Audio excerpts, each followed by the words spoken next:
Okay, so to continue the Ashtabharyas of Bhagavan, we have next, that is Bhadra. She belonged to the Kekeya Desham, that is the place of Kaikai from the Ramayanam reference. Now here if you see Vasudeva, Krishna's father, had a sister called Shrutakirti, and she had married the king of Kekeya, and both of them they had a daughter Bhadra. Now it was Shrutakirti's wish that her daughter should marry Krishna. So, in order to fulfill his aunt's wish, the king of Kekeya also agreed, and Bhagavan also agreed, and thus Bhadra, she becomes the seventh wife of Krishna. Next is Lakshmana. Now here what happens is,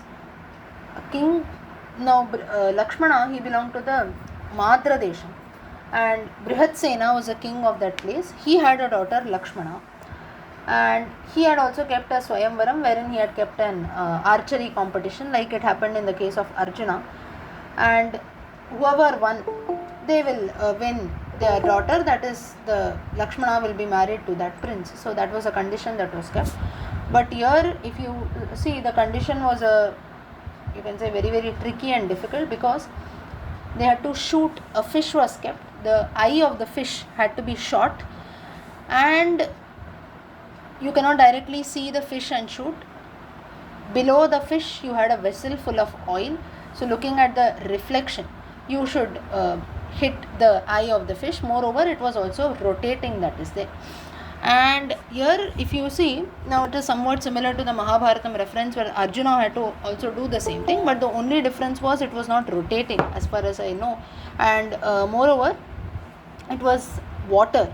Here it is a vessel of oil, it seems, and it was placed on the floor, and that too it had to be balanced. That is, the oil vessel also that was there, it was kept on a scale, SCALE. So that also was like a balance, you can say. So that also was not that sturdy. So many things you had to balance a vessel of oil. Moreover, you had to look at the reflection of the fish and then shoot the eye, and that's how daughter of Brihatsena, Lakshmana, would get married. Krishna did this, he stood on that scale, it seems, and that is, on that scale you had to balance oneself, and that's how you had to shoot. Krishna did that, and he saw the reflection of the fish, and thus he shot the eye. It was very much effortless for the Lord, and thus he won the hand of Lakshmana, who becomes his eighth and the final wife. Moreover, so this is how the Ashtamahishis of Bhagavan were there. Moreover, what about the other 16,108 odd wives of Bhagavan? Narakasura had kept these princesses captive, and they were actually goddesses, they were queens from every corner of the universe. And it seems that after killing Narakasura, all those women who were there, they started crying to the Lord, saying that where will we go, our families will not accept us, and so on. Narakasura, he has tortured us, and all our reputation is gone. That's when Krishna agrees to marry each one of them and make them his junior queens, and promises them that your dignity, honor, respect, everything you will win back once you live with me in Dwaraka. And that's when it seems that Krishna here, once Narada comes there and asks Krishna, saying that how will you satisfy the needs of all your queens who are there? That's when Narada was shocked. When he comes to Dwaraka, he finds palaces, separate palaces for each of these queens. In each of those palaces, through the yogic powers, Yogamaya of Bhagavan, there was a separate Krishna, it seems. While some of them he was playing, while some of them he was swinging, while some he was eating, talking, and so on.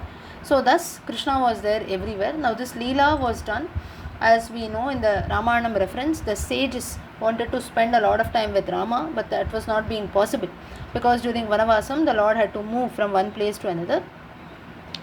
So he promises, saying that in my next avataram I will spend a lot of time with you. So that's how you have all these princesses and gopikas who come and spend a lot of time with Bhagavan. Finally, you see Narada, after seeing this scene, he was reminded, saying that the Lord is omnipresent, he is present everywhere, so there is no doubt of how he will satisfy the needs of all his queens, and so on.